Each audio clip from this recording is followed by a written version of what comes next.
Good afternoon, ladies and gentlemen, and welcome. My name is Bill Harmer, and I'm the Executive Director of the Westport Library. We're pleased to partner with the League of Women Voters to bring you this afternoon's 4th Congressional District debate. This year, because of the pandemic, we unfortunately cannot invite you all inside the library to listen to the debate and ask questions of the candidates. Nevertheless, we are pleased to play host and bring the debate to your homes live and virtually, using the library's state-of-the-art technology. Thank you for tuning in.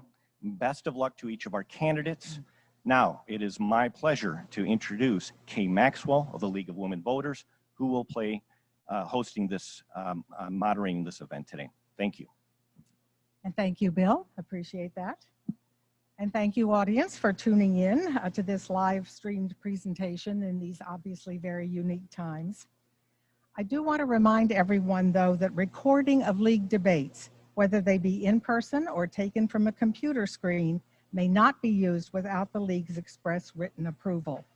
The League will only allow audio-video of this event to be broadcasted in its entirety, except by the media reporting on the event.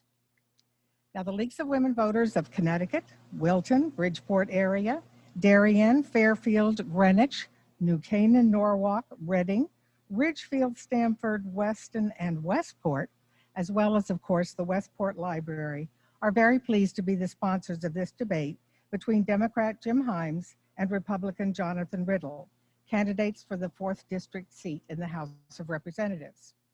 Our purpose is to provide you with an opportunity to hear their views on the issues facing the nation. The mission of the League is to encourage the active and informed participation of citizens in their government. And the most basic participation is voting. And we hope that this debate will help voters in the 4th Congressional District make an informed choice on November 3rd. The format we're using for this afternoon's debate is designed to allow the candidates time to discuss the issues. The only rule is that the total time used by each candidate by the conclusion of the debate be approximately the same. I will be posing the questions. The candidates will not be restricted to 1 or 2 minute responses. Instead, they may spend as little or as much time as they feel is appropriate to discuss each issue. Our goal is to encourage debate. The candidates will alternate being the first to respond to a question. And following the question period, each candidate will make a 2-minute closing statement. Members of the League of Women Voters are serving as timers for the debate, and they will keep the candidates and me informed on time expended. If a serious imbalance in time used occurs during the course of the debate, I'll call it to their attention and see that it's corrected. So it's now my pleasure to introduce the candidates. To my immediate right is Republican Jonathan Riddle, and to his right, Democrat Jim Himes. The position of the candidates on the stage, the order of responding to questions, and the order of their 2-minute closing statements were decided earlier. And so now to the debate. And Jim Himes, you are the first to respond. And the question is, do you support retaining, changing, or repealing the Affordable Care Act? Why or why not? And if you do support change or repeal, what changes would you make, or what would you propose to take its place? Thank you, Kay, for the question. And let me thank the League of Women Voters and Bill and the magnificent Westport Library for hosting this debate. And thanks to Mr. Riddle, who I just met today. And I hope we have a good conversation on the issues. Kay, thanks for starting that question, because we're at a point in time when the Supreme Court is going to decide the future of the Affordable Care Act. And let me be very, very clear about how I feel about the Affordable Care Act and how I have felt about it for the last 11 years of its existence. I voted for it. And I have defended it relentlessly in the last decade. Not because it's perfect, it's not. It missed a couple of really important opportunities to reduce costs in our healthcare system. But think about this. The Affordable Care Act took 44 million uninsured Americans, 44 million uninsured Americans, and to date has given health insurance to half of them. Those are families, 20 million families who don't worry anymore that if they lose their job and somebody gets sick, it's the end of the family, it's bankruptcy. The Affordable Care Act guaranteed that people with pre-existing conditions, that's somebody with breast cancer, with diabetes, could get health insurance. That was new. And And you're going to hear the president say that he's going to preserve that because he understands how toxic it is to do away with the Affordable Care Act, which is what he's trying to do right now in court. 50 million Americans with pre-existing conditions would lose their coverage. You know that because if you understand anything about insurance, when somebody says you do away with the individual mandate, the requirement that you buy health insurance, and look, I've talked about this for years. I understand that the mandate is unpopular. Americans don't like to be told what to do and what to buy. Now, by the way, they're told that they have to buy automobile insurance, and if they own a home, they have to buy home insurance. But daggone it, I don't want the government telling me that I have to buy health insurance. The problem with that, there's two problems with that. Number one, if young people who are immortal, we were all immortal 22-year-olds at some point, don't buy health insurance, as they won't, they'll go out and buy a flat screen TV instead. When the 22-year-old gets hit by a bus, that happens. Or when the 22-year-old gets leukemia, that happens. Guess who pays their costs? We do. I do. Mr. Riddle does. All of you do. The other problem, of course, if you understand anything about the insurance industry, I've been paying car insurance now for 38 years. I've never had an accident with a major claim. I don't mind that because I like the peace of mind. And I understand that there are people out there who do use their car insurance a lot. The only way an insurance company can offer insurance to people with pre-existing conditions, folks that have survived cancer, folks with diabetes, is if they have people like me in the auto world paying in. So if somebody says they oppose the individual mandate, but they're gonna preserve pre-existing conditions, they're not telling you the truth. I could go on. The Affordable Care Act provided coverage to people under the age of 26, which is a pretty sensitive age, particularly right now. And by the way, here's why I would never support the repeal of the Affordable Care Act. Most Americans get their insurance from their employer. In the last 8 months, 20 million Americans have stopped having an employer. Where do they go? Well, they go to the exchanges that were set up by the Affordable Care Act for peace of mind. So one of the most toxic things that we've seen in this last decade is people on the other side of the aisle saying it was a failure and I'm going to repeal it and I'm going to propose another plan. You haven't heard another plan from Donald Trump, from anybody, because there is no other plan. Now, it's not perfect. We need to lower costs? Absolutely. The whole system is too expensive. That's why the right answer is to build on the successes of the Affordable Care Act and make sure that people have access, high quality, at a reasonable price. Mr. Riddle, your turn. My opponent, Jim Himes, makes some pretty good points about the healthcare system and the ACA. It does have some pretty good points, but by and large, it is a massive failure that has not provided the proper insurance to millions of Americans. The lies that were told about it, you like your doctor, you can keep them. That wasn't true. You like your plan, you can keep it. That wasn't true. Your premiums will be cut when in actuality, they went up by $2,500 instead of going down by $2,500. The plan that was set up in the exchanges eliminated competition and created a stifling environment where places like Connecticut, who set up state exchanges, only had a single insurer. Now, when you only have that and a monopoly on this, you control the premiums. What we need to do is build, like Mr. Himes said, on the ACA successes. Sure, take some good things from there, but completely replace it. And while we're coming up with this plan that will bring about competition, especially between cross-state competition, that will drive prices and premiums down, drive superior coverage, as well as creating transparency, which the healthcare industry and frankly Congress hasn't addressed. There is no transparency in healthcare. If I go right now to the hospital with a broken arm and say, I'd like to pay for cash for a cast and getting x-rays, they're gonna look at me like I have 10 heads and they're not gonna know what to say. We'll send you a bill. We don't know how much it's gonna cost. That is unacceptable as un-American, and we need to change that. So when I'm in Congress, I'm going to bring a bill that's going to be competitive, that's going to bring transparency, and that's going to be protecting pre-existing conditions. Now, don't let them make you fearful that Republicans want to take away that protection, because that is not true. We want to protect pre-existing conditions, and that is essential to the healthcare system. Anything else on that question? Well, I know the Republicans want to protect the Affordable Care Act's guarantee of insurance for people with pre-existing conditions, but you need to ask yourself right now, have you ever heard them say how? I'd love to give everybody a unicorn, but you probably ought to ask me how.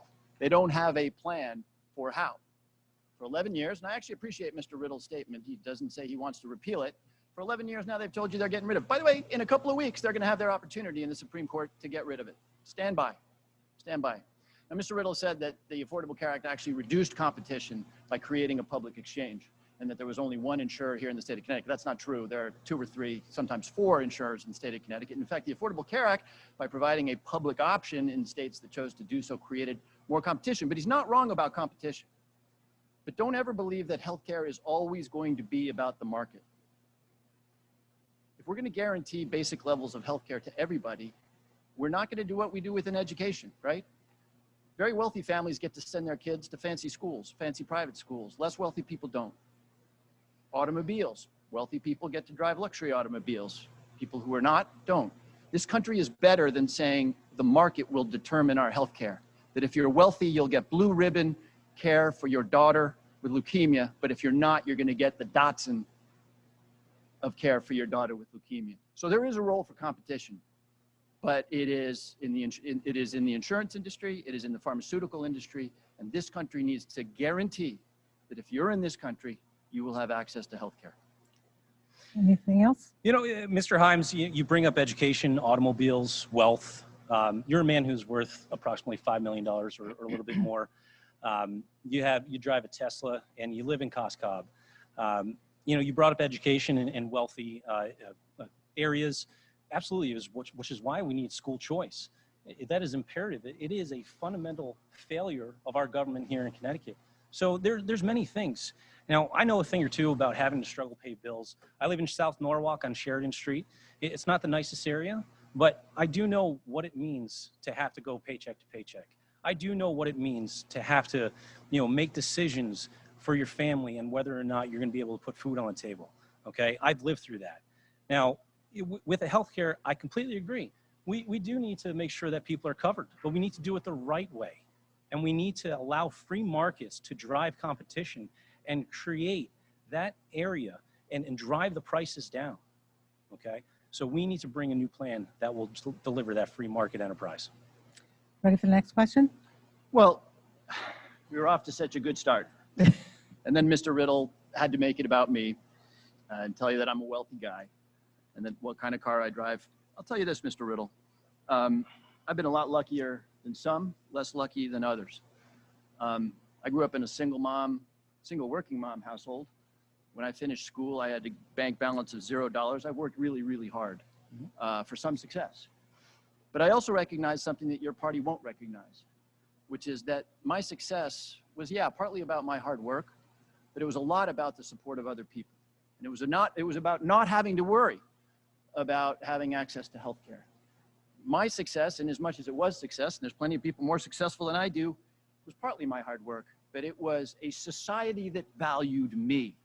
In a public school, I got to go to public school. And from a public school, a career in public school, I got to go to Harvard. I owe the people who funded that public school an incalculable debt. And that's why I'm up here telling everybody that every American, regardless of whether they're born in Westport or Bridgeport, deserves a good public school and guaranteed access to health care and a reasonable shot at the education that will allow them to live the life that we have lived. All right, since we veered a little bit off of healthcare, let's go to the next question. And Mr. Riddle, you're the first to respond. More is needed to support individuals and businesses during the COVID-19 pandemic that's been devastating to our health and economy. What type of stimulus package aid would you fight for in the coming months? Well, you know, frankly speaking, Congress should have already acted on this. We should have already had a bill where our small businesses and individuals are suffering through this pandemic through government enforced lockdowns. It's unfathomable that Congress is dragging its feet on a couple of dollars where they cannot agree with what to do here. You have Nancy Pelosi's bill, $3.2 trillion, that frankly wants to save bankrupt states like California, New York, Illinois, and Connecticut even. You know, they're making the coronavirus the issue of the fiscal irresponsibility of these states. And I wouldn't stand for that if I was in Congress either. However, we need to have Congress bring a bill immediately to help these individuals who aren't working, especially the disabled who have lost their jobs and have not been able to get any job during this pandemic. So I was in Trumbull Gardens, and I will be in Trumbull Gardens in Bridgeport on Tuesday, delivering food to the needy. And I had many conversations, especially at Wade's Dairy this past Saturday in Bridgeport, where individuals are so thankful for the incredible work that individuals like Harry Bell, who runs a Color of Positive Thought organization, is doing incredible work in his community and delivering day after day. And these people are hurting, and I see it with my own two eyes. And it's unconscionable that Congress is dragging its feet, not bringing the stimulus that is sorely needed by individuals whose businesses have been shut down and individuals who cannot work during this pandemic. Mr. Himes? So the question of what I would do to try to address the tragedy of the pandemic is pretty easy to answer, because in March of 2020, I voted for the bipartisan bicameral CARES Act. The CARES Act was $2.2 trillion in spending at a time when the Congress is pretty polarized. It was a remarkable achievement. Created the Paycheck Protection Program, which was a series of forgivable loans that saved thousands and thousands of jobs in the state of Connecticut and around the country. It sent $1,200 checks to most Americans. And of course, it reformed and provided a real cushion for people who were unemployed with a reformed and massively expanded unemployment insurance program. I'm very proud of that. That was a good bill. It wasn't perfect, but it was a good bill. What else did I do? In May of 2020, the House of Representatives passed the HEROES Act. The HEROES Act had even more funding for all of the issues that we face, including research for vaccines. And yes, it had state and local funds. And Mr. Riddle just told you that that's about saving bankrupt states. It's not. That is actually about paying our police officers, our firefighters, our nurses, and our teachers. State revenues are massively down because we're watching the worst recession since the Great Depression. And people can't pay their property taxes. They can't buy and therefore pay sales taxes. And as a result, 1 million in this country, 1 million firefighters, police officers, teachers, and nurses who work for municipalities and for states have been fired. In this moment, first responders and nurses have been fired because states are in such dire need. So it's not about bankruptcy. It's about paying for the people who risk their lives every single day during the coronavirus crisis to keep us safe. The HEROES Act passed in May of 2020. Mitch McConnell said we're going to take a break in May. He still hasn't passed a bill in the Senate. So Mr. Riddle says it's the Congress. We've passed 3 bills. 2 weeks ago on Friday, we passed a $2 trillion bill. So we passed CARES, we passed HEROES. We passed a bill 2 weeks ago that was $2.2 trillion in size, the Democratic House. The president, in contrast, a week ago, you can look at his Twitter feed, in a 48-hour period said, I'm stopping this whole effort, we're shutting it down. 2 days later, he said, let's go big. That's a hard guy to negotiate with, even if he did write The Art of the Deal. Mitch McConnell can't pass anything. So it is a tragedy, but it isn't about the Congress. It's about the failure of the president and of Mitch McConnell, 2 Republicans, to actually appreciate the pain and the tragedy that the American people are feeling right now. Anything else, Mr. Riddle? Okay. All right, then the next question, and Mr. Himes, you are first to respond. It seems that very little has been done in the last 4 years to prevent foreign adversaries from interfering in our elections and spreading misinformation online. What suggestions do you have to put an end to this nationally? I'm sorry, is that me? Yes, Oh. sorry. So I would take issue with the notion that very little has been done. I sit on the Intelligence Committee, and I've spent the last 3 years watching the Department of Homeland Security, the National Security Agency, the FBI, our national security apparatus learn from what happened in 2016. And it's not just about those guys who, behind closed doors, watch the activities of the Russians and others. It's about making sure that here in the state of Connecticut, our election authorities have the resources that they need to make sure that they're secure. And in fact, the federal government has sent very substantial funds out to the states, $5 million to the state of Connecticut, that has been put to work in communities like Westport to make sure that the software is patched, to make sure that the equipment works well. As a consequence, I'm a lot more confident in 2020 that our election will be secure from the kind of cyber tampering that we saw in 2016. What continues to worry me is that in this very polarized time, we are, as citizens, too subject to attempts to manipulate us. We go on Facebook or we go on Twitter, and when something fires us up, we forward it without even thinking about whether it's true or not. And that really troubles me. And to be fair, this is a syndrome on both sides. The President of the United States has made a career, or at least in the last 3 years, about promoting lies, dangerous theories supported by people like QAnon. But we're all subject to the temptation to forward that thing that makes us feel good. The reality is we're American citizens. That's a hell of a title. I don't want to, in history, I would not have wanted to be anything other than an American citizen. I wouldn't want to be a citizen of Rome or of Athens. We're American citizens. And that's not free. That comes with a duty to be a good citizen, to be critical of the information that we see, and to really think about whether the information that we're passing on is really what we believe, if it's good for the Republic, or maybe it's somebody trying to manipulate us. So I actually think we have work to do with the platforms. It's a really thorny problem. The government can't censor people's ideas. I'm not sure I want Mark Zuckerberg or Jack Dorsey of Twitter censoring information either. So it's a really thorny problem. But I think the solution is really that we begin to take our role, the privilege of being American citizens, seriously enough to be thoughtful about how we engage politically and not pass on the kind of misinformation that Vladimir Putin wants to use to put each of us at each other's throats. Mr. Riddle? Yeah, I'm glad for that question. Thank you. For the past 4 years, my opponent here, Jim Himes, has been peddling a Russian collusion story, which we now know is false. And in actuality, the facts have come to light that it was a Clinton made-up story and put on the Trump campaign. There was no collusion with the Trump campaign in Russia. And I'm glad you mentioned Jack Dorsey and Zuckerberg, because Section 230 should be repealed. Facebook, Google, and Twitter should have their exemptions removed. Because like we've seen this week and what has transpired over the last 4 years of censorship within Facebook, Google, and Twitter and other big tech industries is appalling, and it's unacceptable. You have a New York Post article, the 4th largest publication in America, being censored and taken down, and for Twitter to shut down its entire operation for a day so that information wasn't spread. This is election interference, and it's unacceptable. And yes, there's foreign adversaries who spread misinformation and disinformation, and it's the most dangerous thing that we face today on the internet. It is unacceptable having these things. And I agree with Mr. Himes. In Connecticut here, we have very secure elections. We use paper ballots at our polls, and I have complete faith in our absentee ballot processing. Where I am fearful of election security is massive mail-in ballots that some states are putting through. So we need to do more there, and we certainly need to secure our online and hold accountable Facebook, Google, and Twitter and other big tech companies who want to censor information and the free flow of information. All right, next question, and Mr. Riddle, you're first to respond. Most everyone agrees that our current immigration system is in need of repair. What would you propose by way of any reforms? You know, that's a great question and something that's not talked about enough in today's world. Our immigration system is extremely broken.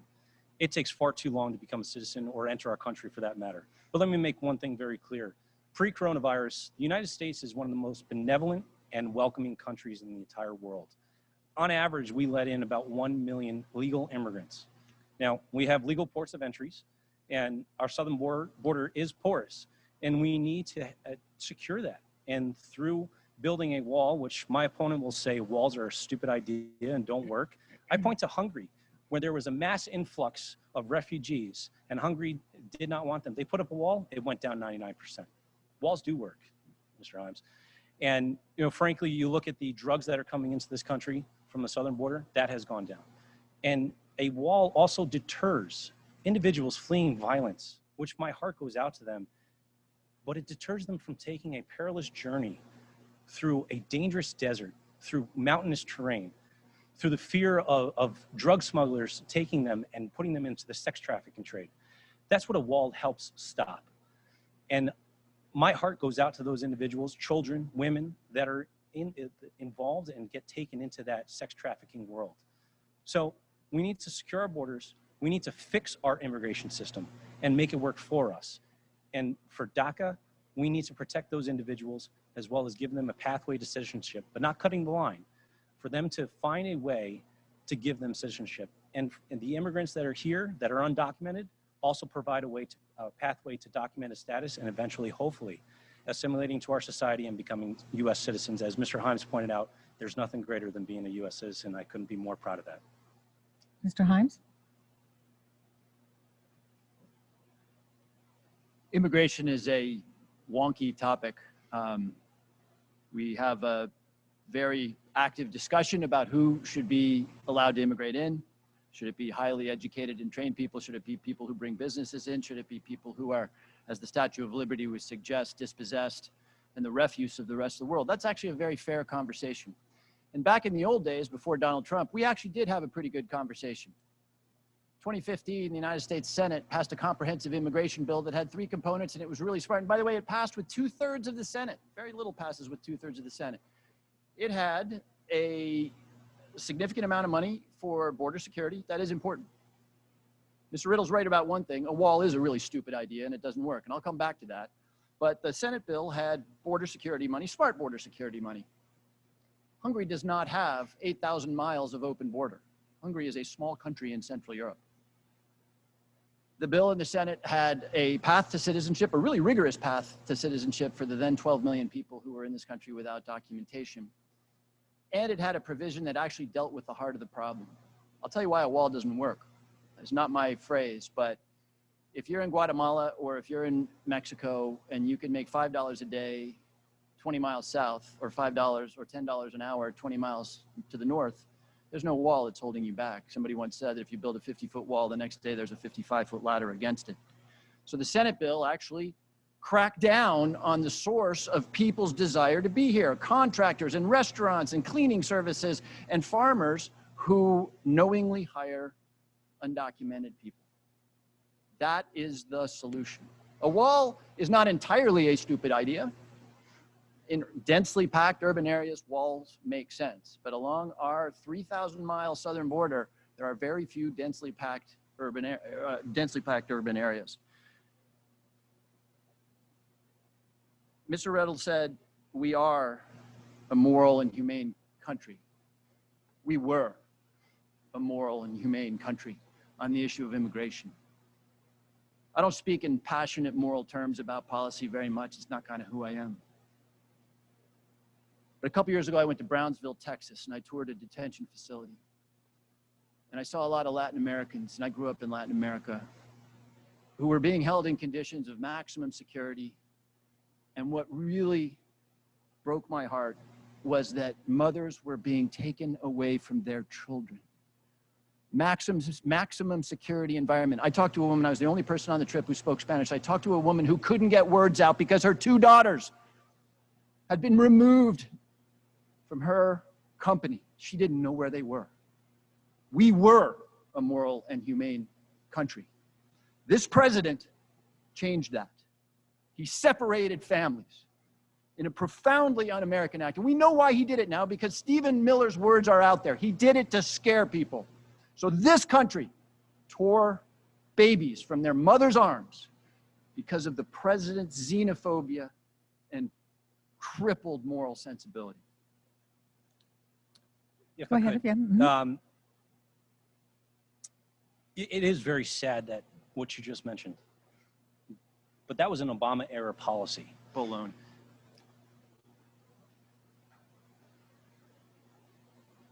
The zero-tolerance policy, as John Homan testified in front of Congress many times, was an Obama-era policy. And the separation and the facilities set up were under Obama. That was not something new from this president. And yes, it is tragic. But we are a country of laws. And unfortunately, when you have a zero-tolerance policy, it's a criminal law. Now, if I have a child in my car and I get pulled over for DUI, I get separated from that child. I broke the law. I go to jail. That child goes to DHS. Okay. So, yes, it is tragic, but we need to come up with changes to our system so that it's not tragic.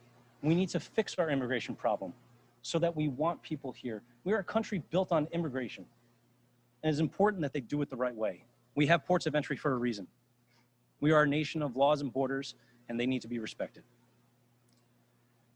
It doesn't surprise me, Mr. Riddle, that you would rise to the defense of a president that you called, and let me read your quote here, Trump will be regarded as one of the best presidents we've ever had.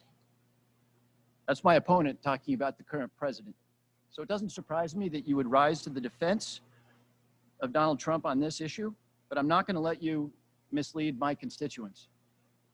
Under the Obama administration, there were a lot of deportations and there were detentions. Every detention was charged as a civil offense. Why is that important? Because if an individual is charged with a civil offense, their children can stay with them, and did stay with them. The Trump administration, as you pointed out, chose to make it a criminal offense. Somebody charged with a crime cannot stay in the custody of their children. That's why in Brownsville, I saw 6, 7, 8-year-old girls under metallic blankets crying because they were in a strange new world without their parents. That's why, not because of Barack Obama. Anything else, Mr. Riddle? I do, yes. Yes, go My only ahead. question is that the laws are made by legislators. If you were so touched and so hurt by this, you've had 12 years in Congress to fix this issue, to bring about true immigration reform. I can't understand for the last 12 years, what have you been doing in Congress and not fixing this issue? Why is it year after year you talk about it, but there's nothing ever done in Congress? That needs to change. And frankly speaking, this is why we need term limits. We have individuals in office, like Mr. Himes, who's been there for 12 years, like Mitch McConnell, who's been there for over 30 years, like Nancy Pelosi, who's been there for 35 years, and you have Joe Biden, who is in office for over 47 years. This is unacceptable. It's the same recycled ideas that don't go anywhere. And this is exactly why we need term limits, so we get fresh ideas in there and things of quality of life changes and changes to our structure and our laws and our immigration system can finally get done.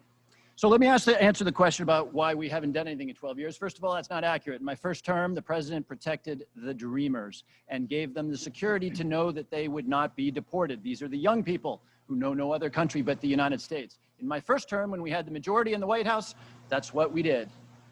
For 8 years afterwards, I was in the minority.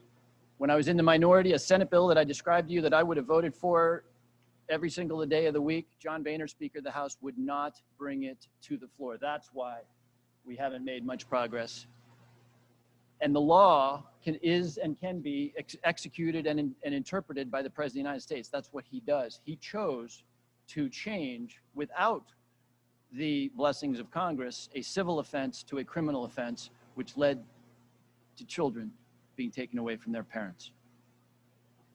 Next question? Sure. Okay. Mr. Himes, your turn to be first. What positions have you taken or would you take to promote bipartisan cooperation in the House of Representatives? That's a big and broad and important question, especially at this polarized time. All I can do is give you a bunch of examples where I have been more than willing to break with my party or important constituents within my party. Most notably, when I was in my second term, I voted against every budget on the floor in favor of something that some folks will recall called the Simpson-Bowles budget. It's a terrible budget because it actually fixed the deficit situation through a lot of painful measures. It's not the kind of thing that somebody who's in the business of asking for votes usually does. It was a very painful but fair bill. 38 members of a 435-person body voted for it. I was one of them. I'm very proud of that. USA Today called us the Brave 38 because we were the only 38 members in that body who were serious about it. I've been hearing about it since, by the way, from both the left and the right, but it was a fair and balanced plan. I told the next president of the United States, Joe Biden, in the Situation Room in the White House, that I would not support his and President Obama's desire to go to war in Syria. President in 2014 wanted to send missiles into Syria because Bashar al-Assad had just gassed his own people in a suburb of Damascus. And there I am in the Situation Room hearing from the Secretary of State and the Vice President. I said, no, Mr. Vice President, I'm not going to ratify the starting of another American war in the Middle East. Last example I'll give you, Kay. Probably no issue tears my party up quite so much as trade. Trade has been pretty hard on the American people, some American people, but trade is important to this district. And when the opportunity came to advance the Trans-Pacific Partnership, I came under extreme pressure to vote no, as most of my colleagues, the overwhelming majority did. In fact, the head of the AFL-CIO, big American union, flew down to my office that morning. She's a friend, but she flew down to my office that morning to say I'd better vote no, and I voted yes, because it's important to my district. So I have absolutely no problem on the big stuff. Or on the little stuff, if I think it's important. Mr. Riddle will quote statistics that include motions to recommit and orders to move the previous question and rule votes. But when it matters, I think of one thing and one thing only, which is what the interests of the people of Connecticut's 4th District are, and I vote accordingly. Mr. Riddle? Yeah, I think as far as Congress goes with bipartisanship, we've become extremely partisan, not only in Congress, but in a society. And it's become unacceptable and pervasive. So we really need someone who is not tied to a party like myself. And, you know, he would like to, my opponent Jim Himes would like to tie me to the Republican Party. But the fact of the matter is I've been an unaffiliated voter my entire voting career up until I decided to run for Congress, which unfortunately, due to our political system, you need to choose a party, and no independent in Connecticut has ever won this seat. So with that being said, it's going to take someone who has a mind of compromise and the ability to be persuasive, as well as be a business development, a fiduciary responsibility for Connecticut. And that's me. I've been a fiduciary financial advisor for my entire career, the last 10 years. And what that means is a legal, moral, and ethical responsibility to take care of your client. Now, in this case, my client would be the people of Fairfield County. And I would carry their best interests at heart, regardless of how it afflicted the Republican Party or disagreed with certain policies that they wanted to pass. And I'm not going to be some party stooge that just goes along with whatever my party leader says. So to highlight bipartisanship, it's someone who can reach across the aisle. It's someone who can have conversations and really dive deep into the issues to get things done for the American people, which frankly, congressmen on both sides have failed to do.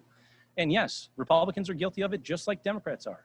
And that needs to stop. We need to bring compromise back. We need to bring cordial conversations back. And I'm the man to do it, and I can do it. And I know how to have those conversations. Next question, and Mr. Riddle, your turn to be first.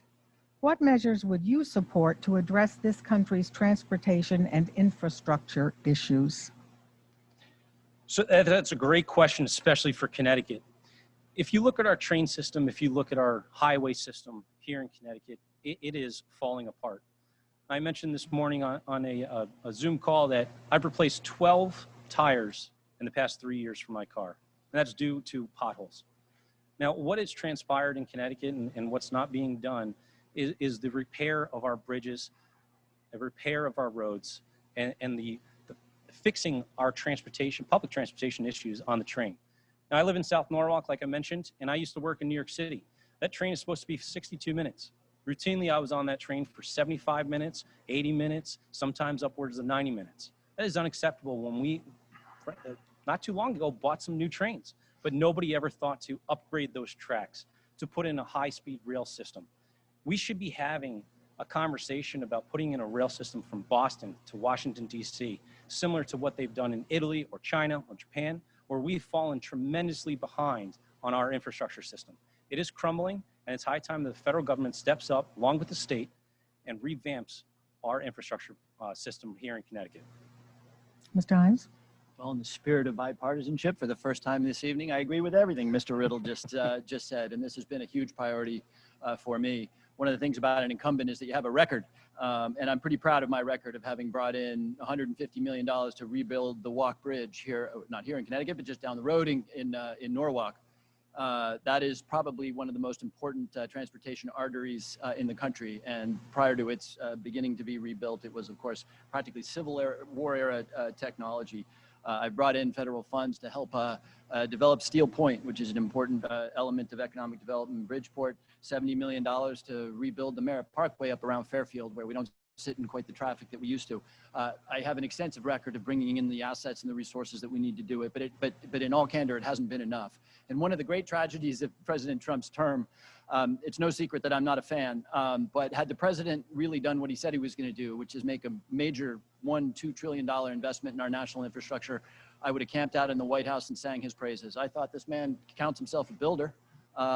You know, he can put his name on stuff. That'd be great. I'm sure that would make him happy. And maybe we get the kind of investment in our infrastructure that we deserve and that we need. Sadly, that never happened. So that's at the top of my priority list. Should the vice president be reelected or elected and I reelected? Anything else? Okay, Mr. Himes, your turn to answer this one. What, in your view, is the most pressing foreign policy issue facing the U.S. today? It's a great question. The most pressing foreign policy issue facing us today and tomorrow and the next day is going to be how we negotiate our relationship with China. There's a lot of them, and I don't want to do them short shrift. Instability in the Middle East, rebuilding our relationship with NATO is pretty important. Rebuilding our reputation around the world is important. But the single most, if you press me for one, it will be understanding that our relationship with China, if it is to be successful, has to be very, very carefully managed. Statesmanship is the art of finding common ground where you have it. Commerce, the trade between the United States and China makes both of our economies strong. And those areas in which we disagree, the treatment of the Uyghurs in concentration camps in Western China, their aggressive activities in the South China Sea where they're swapping paint with the United States Navy on a fairly regular basis, their stealing of our IP. We can't think of them as an enemy or as a friend. We have to think of them as an inevitable partner. And we're going to stand strong on those issues of values. You don't get to put an ethnic minority into concentration camps. You don't get to abuse the Tibetans. We're going to encourage them over time to have a more responsive, more accountable government. But they hold a lot of our national debt, the debt that Mr. Riddle talked about earlier. They are a critical trade partner. So we are going to build on those areas of common cause, even as we stand against some of their bad behavior around the world. That's going to be very challenging. Mr. Riddle? I agree. China is our biggest threat that we face today. And, one thing that Mr. Himes didn't mention is the artificial island building that is occurring in the South China Sea with their military bases. They are taking over shipping lanes and trying to extend their national borders to natural resources that are going to create a huge problem in the South China Sea. And I agree, the Tibet issue, along with India, that is the skirmishes that recently occurred over the last month, is unacceptable behavior by the Chinese. And we need to hold them accountable. And finally, that we have, you talk about trade, finally we have a president who's willing to go toe-to-toe with China and hold them accountable and make them pay after they've taken advantage of us for so long. We now have ability to go after China and really create proper trade agreements that frankly were one-sided to begin with. And so, in closing that argument, China is our biggest threat and we need to deal with them appropriately. And we're going to do that. Anything else? All right, next question. Mr. Riddle, you're first to respond. What measures, excuse me, what measures, if any, would you support to regulate firearms in order to reduce the level of gun violence in the United States? This is a great question. And, to be honest, what is transpiring in our inner cities is atrocious. It's sad. And the focus is not there. You look at a city like Chicago or Bridgeport, where 90% of the gun violence issues are gang related or socially, economically related. And it's appalling. Additionally, what we're not talking about is mental health and societal issues. You look at 26 out of the last 27 mass shootings. These individuals were on psychological drugs. And the missed issues between local police or teachers or parents of these kids suffering and their mental health issues. While as a country, we're shutting down mental health institutions, these individuals such as, and Adam Lanza, how many times did they know that he was not an individual fit for walking our streets? And it was a failure of, thankfully we have Ethan's Law of safe gun storage. He was able to access that firearm that was unlocked, and that should have never happened. And unfortunately, our most precious asset, our children, suffered because of that. So that's something that we need to address immensely in our country, is the mental health aspect. Now, in terms of firearms, Mr. Himes will cite statistics that we have around 36,000 gun deaths in this country. Now, 2/3 of that, he'll say, is suicides. And he's correct. However, we're the only country in the entire world that classifies a suicide by gun as a gun death rather than just a suicide. That is a broader mental health and societal issue that we need to address. Guns are not the problem. If you really want to go down into those statistics, that leaves about 11,000, and 90% of that is gang violence. About 300 to 500 of them are accidental discharges, whether it's someone handling a firearm at home or at a gun range. Now, guns are cherished by over 300 million people. We have approximately 500 million guns in this country. I myself am a gun owner. I'm a responsible gun owner, and I store my guns responsibly. You know, it's gun control laws that leave the law-abiding citizen without something to defend themselves. And you have the strictest gun control cities, Chicago, New York City, that have the highest gun violence. Why is that? It's a failure of policing. It's a failure of proactive policing. And here in Connecticut, we just passed a Police Accountability Act that restricted officers' ability to search a car, that stripped them of their qualified immunity, that frankly speaking makes communities less safe. The proactive policing that I'm talking about, if someone is acting suspicious in a car, that's probable cause to search that vehicle. And maybe it stops a school shooting or drugs to getting to our children. But our communities are less safe because of that bill. And we need to be allocating more funding towards police and more training for them and hiring more officers. Not driving our veteran officers to retire because we want to strip them of qualified immunity and the things that make our community safe. We need to do better there, and we need to have more proactive policing with the laws that are already on the books. We have strong enough gun laws in this country. They're just not being enforced properly, and we need to do that. Mr. Himes? Well, I was very saddened to hear. I was agreeing with much of what Mr. Riddle said until he said that guns are not the problem and the problem is enforcement. That's just not true. And I've spent an awful lot of time on this issue. I was in office when those children were murdered in Sandy Hook, so there's no way that any elected official in the state of Connecticut is ever going to do anything but pay an awful lot of attention to this issue. Like a lot of my Republican friends, Mr. Riddle likes talking about Chicago as though it's the Chicago police's fault. It's funny because they stand up for the police in other areas apparently, but they blame the police for that issue. Problem in Chicago is that, yeah, they have strong gun laws, but Indiana is 45 minutes away. Problem in Connecticut is not that we don't have strong gun laws, it's that you can buy guns in Virginia in an unregulated way and be here in 3 hours. So it's not about enforcement. It's about consistent and uniform laws created at the federal level. Now, I'm a supporter of the Second Amendment.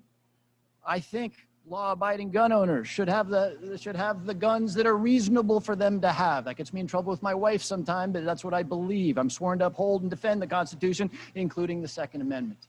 So what I support are those things that have made the country safer all over the country and frankly all over the world. Guns are the problem. We don't have more violent movies than Japan. We don't have any more mental illness than Germany. What we have is a society that is awash in guns. So what I would support and will support is universal background check. No matter who you are, no matter where you buy a gun, you're getting a background check. I support limits on some kind of weapons. No civilian who's hunting or protecting themselves needs a fully automatic or even a semi-automatic assault rifle. I agree that we have to focus on safe storage, but let's really do it. Republicans nowhere will countenance the notion that we should have standards for how guns are stored in private homes. That's why our suicide rate is what it is. I don't quite understand Mr. Riddle's point about classification. Kill yourself with a gun, try to kill yourself with a gun, you're much more likely to be successful than if you don't have a gun. So let's just be very clear. Universal background check, restrictions on the owning of assault rifles by civilians, limits on the number of rounds you can put in it. These things will dramatically, not eliminate, but dramatically reduce the carnage in our streets. You know, my opponent talks about fully automatic weapons. Now, maybe you're just a little uneducated on the topic here, but in order to get a fully automatic weapon, you need to have a Class 3 license. Class 3 license is extremely hard to get by. It's frankly only given to military or police officers. And unless you have an extreme amount of wealth, it's very difficult to get. So we don't have fully automatic weapons on our streets legally. And I agree with him. Background checks are important. And yes, I agree with closing the loophole in our gun shows as well as private sale transactions. I believe that every single gun sale should go through a federal firearms dealer with a background check, so we know that criminals aren't buying these guns. And that's very important. You know, straw purchase laws that have been passed in order to prevent things like Mr. Himes highlights. Indiana is just 45 minutes from Chicago. However, we passed straw purchasing laws where individuals who were purchasing large amounts of guns and then transporting them to these high gun control cities to sell them, they get flagged, and it's worked. Now, is there things that fall through the cracks? Absolutely. We need to strengthen the federal, state, and local cooperation with these background checks and ensure that the right people are buying these law-abiding citizens. Okay. Now, semi-automatic weapons, well, every gun is semi-automatic, so I guess you want to ban all guns, which is true to the Democrat Party. They do not want you to be able to protect yourself. The Second Amendment is there to protect us against a tyrannical government, to protect us when the police in 2020 showcase this, when cities are burning and your business is under fire and your wife is getting beaten. You should have a means to protect yourself. When the criminals have guns, and by the way, the definition of a criminal is someone who's not going to follow the law. So what laws are we going to pass that criminals will follow? The answer is none. They're going to break them. They're going to find ways to break them. We need to protect our citizens' rights to protect themselves when the police are 4 to 5 minutes away, or in the case of New York City or Portland or Seattle, when those cities were burning and people called 911 and the operator said, "I'm sorry, we can't get to you. We have too many calls. We don't have enough officers on station." That is absurd. We need to be able to protect our citizens' right to protect themselves.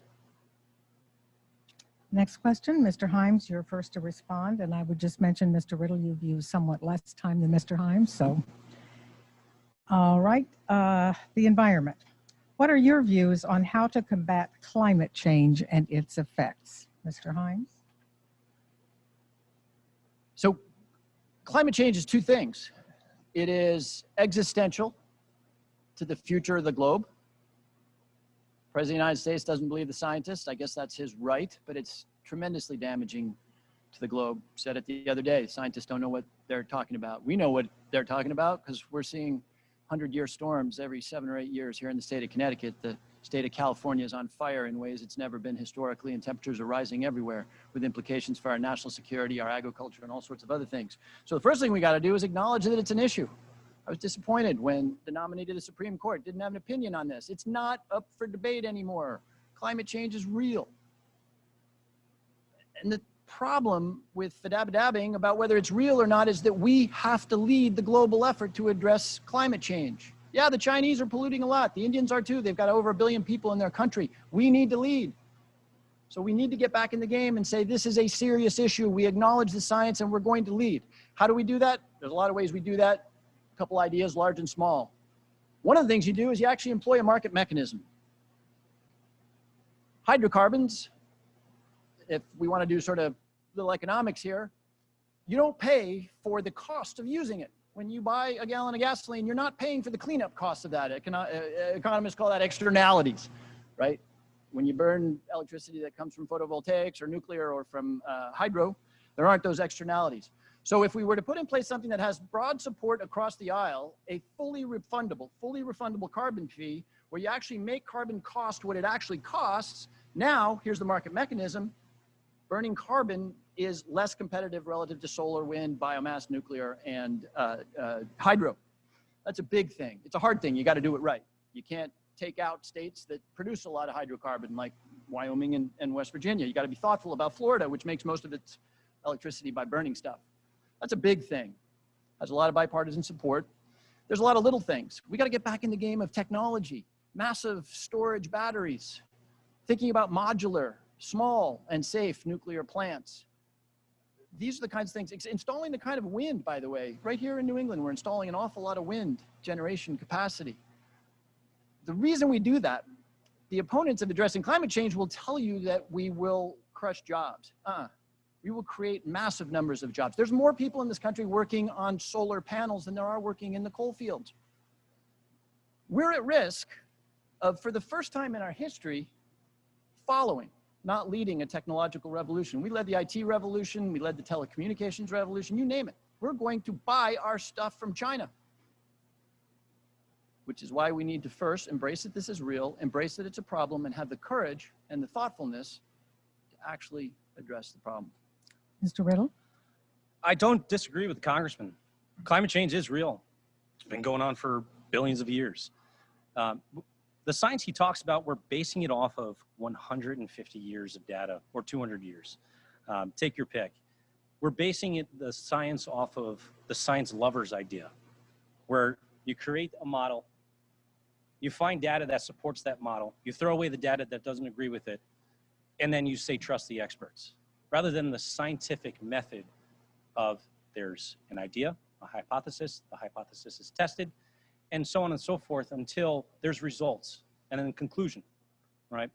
So we cannot sit here and be naive enough to think that man-made climate change is an existential threat, or humans do enough significantly to contribute to the consequences they're projecting based on unrealistic models. Yes, we do contribute, but on an insignificant level. And with the lockdowns, we saw the air over China literally create and clean itself. The waterways in Italy, they cleaned themselves and fish life returned. The earth is magnificent in its being and its creation and its ability to take care of itself. We need to respect that. Now, CO2 is a life-giving element. Greenhouses actually pump CO2 in to make a greener greenhouse. The United States had record number of agricultural production last year. The earth has never been greener. More people are living in a warmer climate rather than in freezing cold. These are things that are never discussed about that. And he's right. Maybe he read my website and said, that's a great idea, but we need to start focusing on nuclear power if we want some real, true green energy. It is the cleanest, safest, and greenest energy resource that we can build, and we need to bring our country up to a 21st century. He talks about wind and solar. Nobody talks about the production of these materials are harmful for our environment and are absolutely out of control. You talk about the cobalt, not to mention the human rights violation going on in Africa, mining for these cobalts. Nobody speaks about that. The lithium-ion batteries, when they're used up and they need to be disposed of, are an extreme hazardous environmental disaster.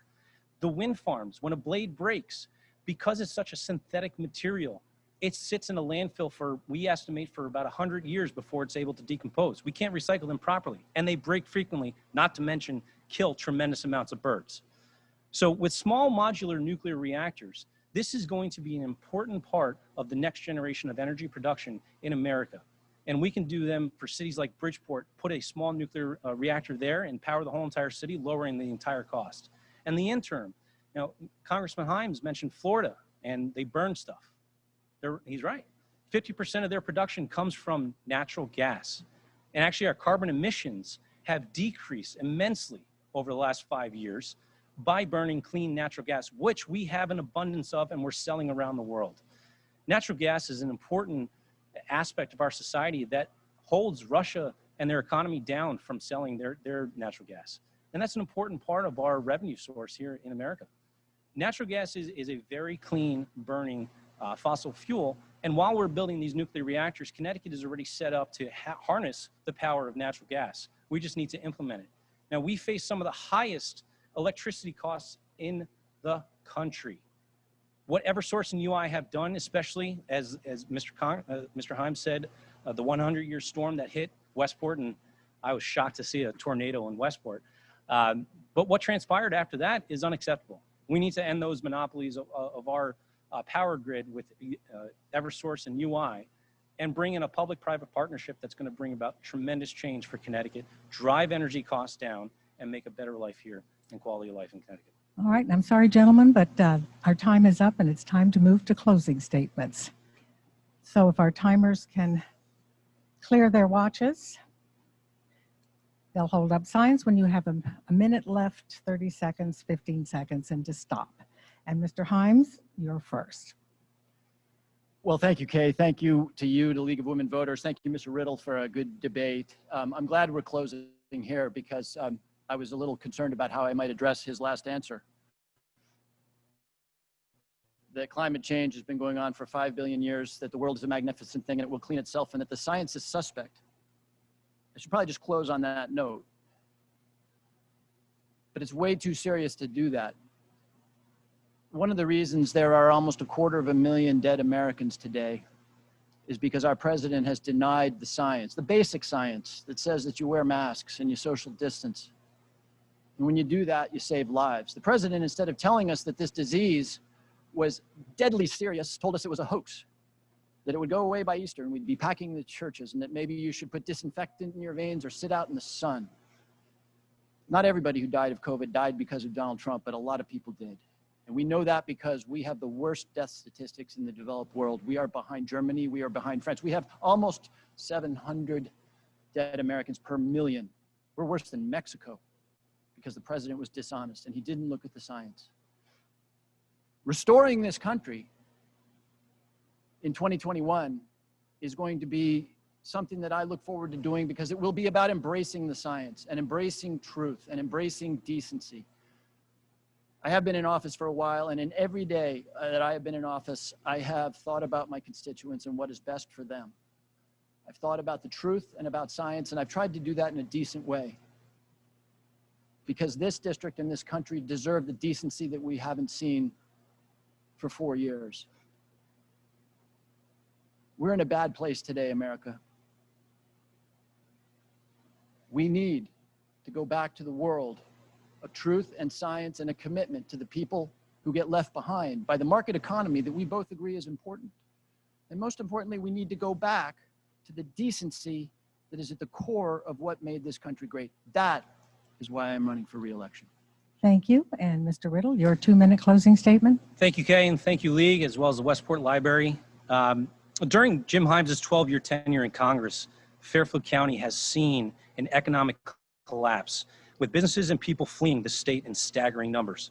We are the only state in the Northeast that has never recovered from the 2008 crisis, and only one of 2 in the nation to show negative GDP growth. Specifically over the last 4 years, while this collapse has accelerated, Congressman Himes was more focused on overturning an election and promoting a Russian collusion story on MSNBC and CNN, which we now know was false, and Jim Himes outright lied to the American people when he knew there was no evidence of collusion between the Trump campaign and Russia, while in actuality, evidence has come to light that it was invented by the Clinton campaign. Career politicians like Jim Himes would have you believe they are the experts and know all the answers to solve our problems. This is also the reason I'm running for term limits, limiting congressmen to 8 years, 4 terms. Congressman Himes, you have been in office for 12 years, 6 terms. It is time for you to go home. As your next congressman, I will not pretend to know all the answers, but instead work with all the industry experts to develop and usher in a new era for Fairfield County, to include but not limiting to: number 1, the economic development, bringing businesses back and good paying jobs with a renewed focus on Bridgeport, which has been historically left out for the last 50 years.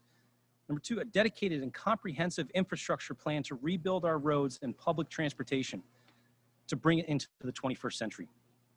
Number 3, develop a fully workable healthcare system to replace the ACA that will protect pre-existing conditions, foster free market cross-state competition that will drive prices and premiums down while delivering superior coverage and price transparency.